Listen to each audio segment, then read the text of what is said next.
자, 오늘의 맞수 한 판입니다. ST팜 보겠습니다. 제약바이오주가 부침이 많지만 좋은 기업은 투자도 잘하고 돈도 잘 버는 중입니다. ST팜이 주가 상승세를 계속 이어갈까요? 코로나 관련 섹터를 찾고 있다면 어떤 종목이 좋겠습니까?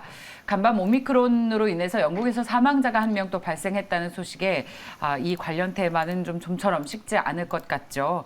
자, 주식시장에서 어떤 아이디어를 가지면 좋을지 헤르메스 스탁의 하청한 본부장과 YG 경제연구소의 차영주 소장 함께합니다. 어서 오십시오. 안녕하십니까. 네, 안녕하십니까, 네. 소장님. 오늘 이렇게 함께해 주셔서 고맙습니다. 네, 자, 그러면 저희 ST팜의 주가 상승세를 이어갈지 두 분의 의견 보면서 이야기를 이어가겠습니다. 아주 그냥 직관적으로 더 간다, 안 간다, 더 간다 얘기부터 들어보겠습니다. 어떤 의견이십니까? 네, 일단은 뭐 이제 ST팜 하면은 최근에 좀 이벤트가 많이 됐었던 게 이제 점진적으로 수주가 확대가 되는 부분들입니다. 그래서 물론 이제 단기적으로 봤을 때는 좀 눌림 현상이 나올 수는 있지만 어차피 이제 좀 이런 생산에 대한 부분들이 뭐 1, 2년 동안 늘어나는 게 아니라 좀 중장기적으로 늘어나는 관점이고 또 관련된 뭐 치료제라든지 이런 이벤트들이 또 있다 보니까 관련된 수주들이 좀 붙게 됐을 때 이제 실적적인 부분들이 좀 뒷받침이 되어주지 않을까 그런 관점에서 봤을 때 물론 바닥권에서는 좀 올라와서 단기 고점이라고 생각을 하실 수가 있겠지만 일단 충분히 중장기적으로 봤을 때 이제 성장성이 좀 있다라고 보고 있는 상황이고요. 또 이제 뭐 증권가에서도 리포트들이 일단 기본적으로 14만 원대 이상으로 좀 목표가가 좀 제시가 되어 있는 부분들도 있습니다. 그리고 이제 핵심 기술이 좀 있죠. 이제 LNP 관련된 기술인데 이제 입자를 써서 이제 세포 안까지 좀 갈 수 있는 기술인데 이게 지금 특허 부분들이 뭐 모더나라든지 화이자라든지 다 걸리고 있습니다. 근데 이 동사 같은 경우는 이 해당 기업 같은 경우는 이제 아시아 지역에서 그 관련된 부분에서 조금 이제 길이 열려 있다 보니까 그 부분들이 좀 부각이 됐을 때 좀 기대감이 확대가 될 수 있겠다라고 보시면 좋을 것 같고요. 사실 모더나가 최근에 이 관련된 소송에서 좀 졌습니다. 그래서 이제 단기적으로 좀 급락도 나왔었는데 앞으로 이런 백신이라든지 이런 mRNA 관련된 기술들이 이런 코로나가 계속적으로 변이가 일어나고 사실 이런 확산세가 유지가 되는 그런 관점으로 본다라고 했을 때 뭐 중장기적으로도 좀 충분히 수혜를 받을 수 있지 않을까라고 보고 있는 상황이고 일단 이 해당 기업 같은 경우는 이제 글로벌 주요 고객사들로 인해서 안정적인 이런 수주들이 좀 나올 것이다라는 이런 좀 기대가 되고 있는 상황이다 보니까 뭐 단기적으로는 약간은 조금 쉬어갈 수는 있겠지만 이제 흐름들로 봤을 땐 조금 더 상승의 가능성이 좀 있지 않을까라는 관점에서 더 간다를 좀 말씀을 드렸습니다. 이렇게 제2 올리고동도 신축하고 계속해서 투자도 하고 왜 웃어요? 표정에서 너무 단호하게 안 간다는데 왜 또 무슨 질문하려는 아니요, 그건 거예요? 아니고요. 그러니까 이제 하창한 예. 본부장이 얘기하신 거하고 제가 이제 얘기한 거에 대한 어떤 뭐 시차적인 괴리감을 좀 이해하셔야 될 것 같아요. 저도 하창한 본부장이 보고 있는 긴 호흡에 대해서는 부인하지 않습니다. 우리가 CDMO 분야에 있어서 굉장히 강자죠. ST팜 같은 경우 이제 그런 부분들 말씀하신 그 올리고와 관련된 이제 증설들을 계속하고 있죠. 저는 이것은 굉장히 고무적이다라고 말씀드릴 수가 있겠습니다. 삼성바이오로직스 같은 경우도 오늘 또 이제 재팟을 하나 터뜨리지 않았습니까? 아스트라제네카에 대한 어떤 위탁 생산 이런 부분들이 있었습니다만 이런 백신과 다르게 이제 우리가 mRNA 기반, 그러니까 우리가 인체를 구성하고 있는 이런 부분들에 대한 위탁 생산을 하겠다. 그리고 이러한 공장을 지금 2개를 증설을 동시에 하겠다라는 것은 굉장히 좀 고무적이다라고 평가를 드리고 싶어요. 하지만 이러한 모습들 속에서 실질적으로 우리가 이제 그 수주를 얻는 거 이런 것들을 확인하는 과정들이 필요하다라는 겁니다. 그러니까 이제 기대감은 굉장히 높은 주식인 건 맞습니다. 그리고 앞으로 이런 것들이 세계에 있어서 CDMO 분야에 있어서 글로벌 1위의 공장 규모를 갖는다라는 것은 굉장히 좋은데 과연 이 공장을 채울 수 있을 정도의 수주 잔고를 채울 수 있을지 그리고 앞으로 다양한 기업들로부터 수주를 어떻게 받아들일지 그런 것들을 좀 확인하는 과정이 필요하다. 장기적으로는 맞습니다만 단기적으로는 조금 우리가 조심스럽게 접근하자. 저는 그렇게 말씀드리고 싶습니다. 확인하고 들어가면 늦지 않습니까? 그게 더 낫지 않을까. 근데 제약바이오의 문제는 우리가 확인 전에 들어가서 그것이 이제 재팟을 터뜨리게 된다라면 소위 대박이 난다라는 어떤 논리로 접근하시는 분들이 상당히 많은데요. 저는 그건 굉장히 위험하다라고 봅니다. 그건 어떻게 보면 주식 투자가 아니라 모험이 될 수도 있는 거죠. 이런 부분들을 감안하게 된다라면 이게 투자의 성향입니다. 소위 말해서 뭐 아니면 도다 이렇게 투자하시는 분들도 맞아요. 있겠습니다만 네. 뭐 저는 뭐 그렇게 결단성, 과감성 뭐 이런 거하고는 좀 거리가 있기 때문에 아무래도 확인하고 들어가도 수익은 충분히 날 수 있다. 그렇게 말씀드릴 수가 있겠습니다. 의견이 정말 양갈래로 쫙 갈라지는 네. 그런 느낌입니다. 근데 주식이라는 게 이 불확실성에 투자하는 것이기 때문에 우리가 괴롭죠. 그렇죠. 예, 불확실성을 줄이기 위해서, 확률을 높이기 위해서 이렇게 공부를 하는 것이고요. 그런 게임이자 싸움입니다. 자, 그렇다면 ST팜에 대해서 한번 목표가를 보고 또 계속 이야기를 나눠볼게요. 그렇다면 두 분께서는 목표가를 어떻게 잡고 계실까요? 하창한 본부장과 저희 차영주 소장께서 완전히 엇갈린 의견을 주셨는데 목표가가 또 뭐 그렇다고 크게 차이가 나지도 않아요. 자, 저희 하창한 본부장께서 147,500원, 저희 차영주 소장께서는 14만 원을 주셨습니다.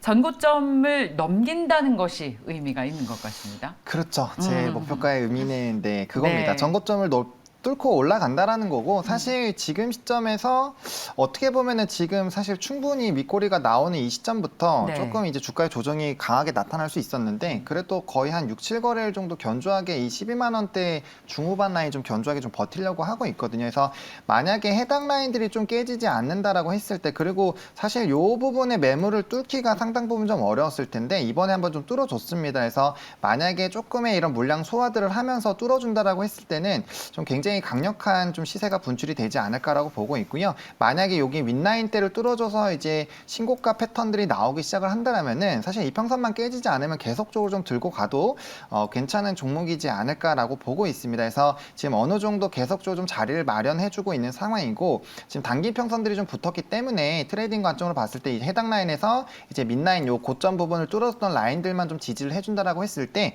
충분히 더 추가적인 시세가 좀 분출이 되지 않을까라고 생각을 하고 있고, 그래서 이제 목표가를 일단은 147,500원으로 좀 말씀을 드렸습니다. 그 차영수 소장님은 그래도 14만 원까지 올라갈 수 있다고 보시는 배경은 뭡니까?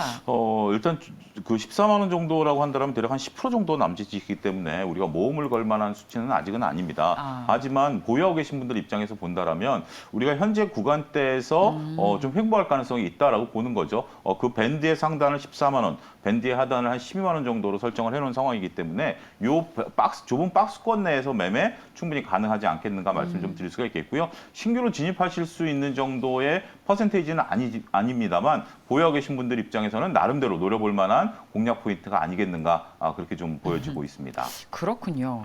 제약바이오주는 말씀하셨던 것처럼 또 기대감을 가지고 있으면 그야말로 아주 큰 수익에 대한 기대감을 갖는 투자자분들이 계시는데, 저희 넝쿨님께서 내년에 무조건 10배거가 되는 종목이다라면서 ST팜 나올 때마다 굉장히 강한 어떤 매수 의견을 보내주고 계시는 시청자분이 계십니다. 네, 뭐 무조건이라고 보기는 좀 어렵지만 뭐 사실 그거는 이제 투자자들의 판단에 따라서 이제 얼마나 많은 거래가 이루어지느냐에 따라서 달라질 수 있는 거고요. 그렇죠. 근데 충분히 이런 재료라든지 모멘텀 그리고 성장성이나 이런 기대감을 봤을 때 수주만 좀 잘, 소장님께서 말씀하신 대로 이런 수주 정도가 잘 이루어진다라고 한다라면은 충분히 좀 큰 시세는 분출이 될 수 있지 않을까라고 보고 있습니다.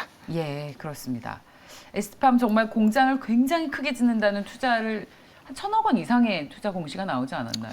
그렇죠. 뭐 공시는 앞으로도 계속적으로 것 나오지 같아요. 않을까라고 보고 예. 있고요. 뭐 계속적으로 이런 물량들을 확대를 하려고 하고 있다 보니까 뭐 그런 부분도 좀 지켜봐야 될 것 같습니다. 그 공장에 뭘 채워 나가는지. 그러니까 이제 공장을 증설한다라는 것은 여러분들 이렇게 보셔야 돼요. 시간 싸움이다라는 거예요. 왜냐하면 공장을 1,000억을 증설한다라고 한다면 감가상각을 대략 뭐 한 10년 하게 되면 100억씩 일단 비용 부과가 되는 거죠. 여기에 이제 공장을 빠르게 채워가지 못한다라면 비용 부담을 떠안을 수 있다라는 거죠. 그러니까 기업들이 증설하는 것을 쉽게 못하는 게 비용 부담을 일단 떠안는 부분들이에요. 비용 부담을 떠안고 그것을 넘어서는 매출과 영업이익을 나타내야 되는데 물론 이제 이게 뭐 무조건 나쁘다라는 개념이 아니라 여러분들이 그런 상관계수를 잘 따지셔서 포인트를 삼으셔야 되지 않을까 말씀드리 더 덧붙이도록 하겠습니다. 예, 자 차영주 소장님은 아주 논리적인 현실주의자의 의견까지 잘 들어봤습니다. 참고하시면서 자신만의 현명한 대안을 찾으시기 바랍니다. 다음 이슈 보겠습니다. 다음 이슈는 저희 오늘 폐배터리 시장이 가열되면서 관련 주식들도 움직이고 있어서 파워로직스를 필두로 좀 살펴보려고 합니다. 이르면 5년 뒤부터 전기차 배터리 대거 교체 주기가 진입을 하죠. 그렇게 되면 이 폐배터리 시장도 성장을 할 텐데 이미 주식시장에서는 관련 주식들이 뭔지 찾고 있습니다. 저희는 오늘 파워로직스를 필두로 살펴볼 텐데 지금 매수해도 좋을지 먼저 저희 직관적인 질문을 듣고 이야기를 계속 나눠볼게요. 두 분 다 매수 의견을 주셨습니다. 하창원 본부장님, 네. 매수의 의견을 주신 논리는 뭡니까? 일단은 시장의 성장성이죠. 아무래도 이제 전기차 시장이 계속적으로 확대가 될 수밖에 없고 그런 흐름들은 이미 완성차들이 뭐 2030년 기준으로 계속적으로 얘기하는 부분들이나 뭐 이런 환경적인 부분에서 뭐 바뀔 수 없는 이제 뭐 기류다라고 보시면 될 것 같은데 뭐 이제 폐배터리 같은 경우는 이제 배터리가 폭발을 하기 때문에 분명 반드시 관리가 좀 필요하고요. 이제 뭐 재활용이나 뭐 이제 리사이클링 관련된 부분들이 계속 얘기가 나오고 있는데 결국엔 그거를 활용해서 이제 조금 더 작은 뭐 오토바이라든지 자전거라든지 이런 쪽으로 활용이 가능할 수도 있고 아니면 거기에 들어가는 이제 원재료들을 다시 좀 추출해낼 수가 있습니다. 그러다 보니까 관련된 시장이 굉장히 좀 커질 수밖에 없다라고 보고 있는 상황이고요. 뭐 자연스럽게 이 시장이 커지면 배터리 사용량이 많아지기 때문에 뭐 그에 따른 부산물로 당연히 커지는 시장이라고 보시면 될 것 같습니다. 그리고 중국 쪽에서 굉장히 좀 이 시장을 선점하려고 노력을 하고 있는 상황이고요. 사실 전 세계적으로 아직까지는 폐배터리를 선점하고 있는 나라는 아직까지는 없죠. 그렇기 때문에 이 산업을 누가 빨리 잡아 나가느냐에 따라서 굉장히 앞으로의 시장은 좀 커질 겁니다. 근데 이제 그런 부분들에서 성장성은 계속적으로 좀 있겠다라고 보시면 좋을 것 같고요. 뭐 이런 기대감들은 굉장히 큽니다. 그렇기 때문에 관련된 부분에서 조금 앞으로의 좀 중장기적인 관점으로 봤을 때 충분히 좀 긍정적이고 사실 또 이 관련된 종목군들이 2차 전지들이 대세적인 시세가 좀 분출이 될 때 좀 따라서 같이 좀 시세가 분출이 되다가 최근에 좀 많이 눌렸습니다. 그래서 지금 현재 시점에서는 좀 모아가시기에 굉장히 좀 용이한 가격대이지 않을까라는 관점에서 매수 의견을 좀 드렸습니다. 파워로직스 오늘 2.9% 오른 7,780원을 기록을 하고 있습니다. 폐배터리 사용 시장이 커질 것이라는 성장성을 보고 있다. 근데 그 중에서도 파워로직스가 수혜주가 맞다. 예, 그렇습니다. 이제 폐배터리 시장은 대략 한 연간 20조 정도 지금 이제 우리가 예상을 하고 있는데 이 시장은 더욱더 커질 것이죠. 앞으로 전기차 시장이 커지는 만큼 폐배터리가 그렇죠. 이제 나오는데 폐배터리 문제도 상당히 환경 문제라든지 어떤 공간 활용 문제라든지 이런 것들이 문제시 되는 거죠. 근데 폐배터리가 이제 황금알을 낳을 수도 있다. 이게 지금 업계의 전언 아니겠습니까? 결국 폐배터리를 이제 사용하는 것을 재사용과 있고 재활용이 있습니다. 그러니까 이제 재사용 같은 경우는 이제 이거를 ESS 장치라든지 이런 정도로 쓰는데 그 시장은 뭐 그렇게 크다라고 보여지지는 않아요. 한정된 시장이고 이거를 이제 다시 분해해서 그 원료들을 이제 추출해가지고 다시 만든다. 지금 이제 리사이클 같은 어떤 그러한 모습들을 나타내는 것이 가장 중요하다라고 보여지는 거죠. 이 시장에 대해서는 글로벌 각국들이 이제부터 시작을 하고는 있죠. 이제부터 폐배터리가 나오기 시작하고 있는 상황이기 때문에 따라서 누가 이제 승자가 될 것이다라고 보기는 쉽지 않을 수도 있습니다. 그리고 이 시장에 진출한다라는 게 어떻게 보면 큰 경제적 혜자를 갖고 있는 분야도 아닌다라는 점도 우리가 염두에 둬야 돼요. 우리나라만 하더라도 벌써 수많은 기업들이 이 시장에 뛰어들겠다. 특히 SK그룹 자체가 이 시장에 뛰어들겠다. 현재 지금 선언을 한 상태이기 때문에 이제부터 시작이다라고 말씀을 드릴 수가 있겠죠. 하지만 제가 파워로직스에 이제 중점을 두는 것은 리사이클 쪽에 있어서의 강점을 이제 나타내고 있고 주가가 현재 지금 바닥권을 확인하고 있다라는 점이죠. 대부분의 뭐 영화테크라든지 뭐 나머지 종목들 같은 경우는 오히려 선반영된 이후에 주가가 지금 조정을 좀 받고 있는데 오히려 파워로직스 같은 경우는 이제부터 부각이 되고 있다라는 점이 좀 강점이다라고 말씀드릴 수가 있겠죠. 계속 부침은 있을 겁니다. 그리고 2차 전지 소재단에 있는 기업들도 계속해서 부침이 있는 것처럼 폐배터리 시장을 장악하려고 하는 움직임들을 보이긴 하겠습니다만 앞으로 재미있는 싸움이 될 것으로 보여지고요. 이러한 관심들은 지속적으로 가져가야 되지 않을까 말씀드릴 수가 있겠습니다. 두 분 모두 파워로직스에 대한 투자 의견 일치하고 있습니다. 그렇다면 목표가를 얼마를 보고 계시는지 보고 이야기를 계속 나눠보겠습니다. 오늘 7,800원의 주가를 기록하고 있는 파워로직스가 두 분께서는 목표가를 웬일입니까? 거의 없는 일입니다. 10,000원으로 동일합니다. 자, 그럼 먼저 계속 이어서 얘기를 해주세요. 예, 일단 뭐 10,000원으로 제가 드린 이유는 왜냐하면 지난번에 이제 9월달에 이제 형성을 했던 그 가격대까지 이제 좀 보여지는데 그 이후로는 이제 매물대 구간이 없어요. 그러니까 이제 8,000원대 한번 거래가 좀 지르고 매물대가 없기 때문에 매물 공백 상태에 있다라고 보여지기 때문에 10,000원대까지는 좀 가능성이 있어 보인다라고 말씀드릴 수가 있겠죠. 물론 이제 다이렉트로 10,000원을 찍기보다는 시간이 좀 걸리는 부분. 부분들이 있는 부분들이긴 하겠습니다만 현재 뭐 수급이라든지 뭐 이런 부분들을 보게 된다면 한번 노려볼 만한 시점이 아니겠는가. 지금 뭐 그렇다고 해서 이 지금 현재 8,500원 정도 선언하기에는 너무 이렇게 모험을 걸 만한 금액도 아니고요. 10,000원 정도라면 한번 도전해 볼 만한 가격대가 아니겠는가 말씀드리고 싶습니다. 30% 정도 그 수익을 낼 수 있는 정도니까 네. 이 정도면은 뭐 굉장히 매력 있게 보이네요. 말씀대로 된다면 저희 하창한 본부장께서는 10,000원 역시 같은 의견이십니다. 그렇죠. 일단 이 라인을 뚫어줘야겠죠. 뭐 중장기적인 성장세로 본다라면 훨씬 더 높은 가격이겠지만 단기적으로는 그 이런 폐배터리에 대한 시장에 대한 관심이 있었을 때 그 이전 가격대를 좀 보시게 됐을 때 그 이제 6월 달에서도 해당 지금 비슷한 가격대에서 이제 시세가 분출이 되면서 10,000원대까지는 좀 여러 번 돌파 시도를 계속 하는 움직임들이 나타나고 있거든요. 그 이전에도 마찬가지고요. 그래서 이번에도 다시 한번 이런 중국 쪽에 대한 움직임이라든지 결국엔 이제 이 시장 자체가 확대가 되는 부분들이 다시 부각이 되면서 수급적인 부분들이 좀 들어오게 된다라고 했을 때는 충분히 해당 가격 라인 때까지는 이전에도 올라갔었기 때문에 충분히 좀 도달 가능하다라고 보고 있고 그 이후에 이제 여기 뚫어줬을 때부터는 이제 뭐 주봉이나 월봉상으로 보셨을 때도 크게 그렇게 막 매물이 많지 않습니다. 그리고 이 부분을 뚫어주게 됐을 땐 당연히 이제 그 전에 갔었던 가격 라인 때까지 이제 목표가가 대거 상승이 되기 때문에 그런 관점에서 봤을 때는 이제 상당 부분 우리가 벌어들일 수 있는 기대 수익이 굉장히 좀 크겠죠. 그래서 그런 관점에서 봤을 때 충분히 좀 접근이 가능하지 않나라고 보고 있습니다. 소장님께 여쭤보고 싶은 게 앞서 폐배터리를 재사용하는 것과 재활용하는 것이 분명히 다르다. 네. 그러면 이제 재사용하는 기업과 재활용하는 기업 중 어디에 투자할 수 있을까에 대해서 질문을 좀 드리고 싶은데 저와 비슷한 생각을 하는 저희 탕탕탕탕님께서 폐배터리는 ESS 말고는 활용할 수 있는 방법이 지금으로서는 마땅하지 않은 것 같다. 우리나라에 그렇죠. 폐배터리 관련 회사가 정말 있느냐? 지금으로서는 아직까지 이제 뚜렷하게 이제 선언을 하는 상태고요.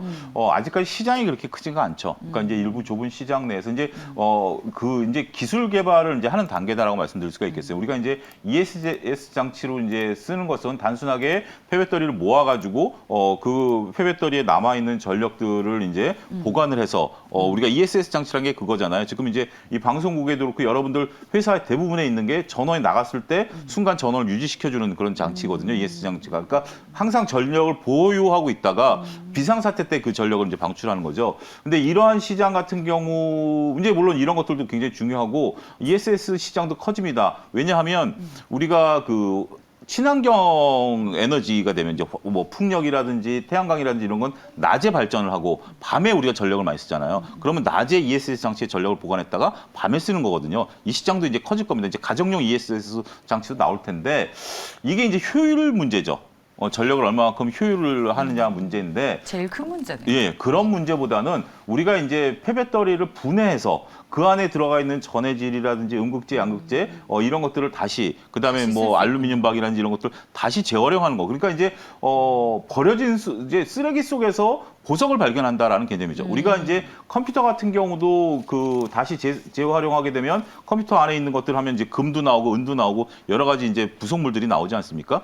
그러한 것처럼 폐배터리를 다시 이제 새로운 배터리를 만들면 효율성이 이제 제고된다라는 거죠. 이러한 기술력들이 지금 현재 개발 단계에 있다라는 겁니다. 그래서 지금 어떤 그 회사가 장악한다라고 그 하창한 본부장도 얘기하셨지만 지금 중국에서도 이것을 하기 위한 노력들을 많이 하고 있거든요. 그래서 여러분들은 지금 이제 폐배터리 회사 이것을 내가 장기 투자 이런 개념이 아니라 폐배터리 회사들이 지금 기술 개발 속도가 빠르기 때문에 거기서 누가 비교 우위를 나타낼 것인가를 관전하셔야 되는 하나의 포인트가 된다. 이 산업이 지금 개화되는 초기 시점이기 때문에 이 개화된 이후에 이 시장을 장악하는 기업이 무엇이 될 것인가 이런 부분들에 포커스를 맞춰야 되지 않을까 말씀드릴 수 있겠습니다. 자, 그렇다면 이제 개화되기 시작한 이 시장에서 앞으로 산업을 주도할 수 있는 회사는 어디일까요? 두 분의 의견을 보겠습니다.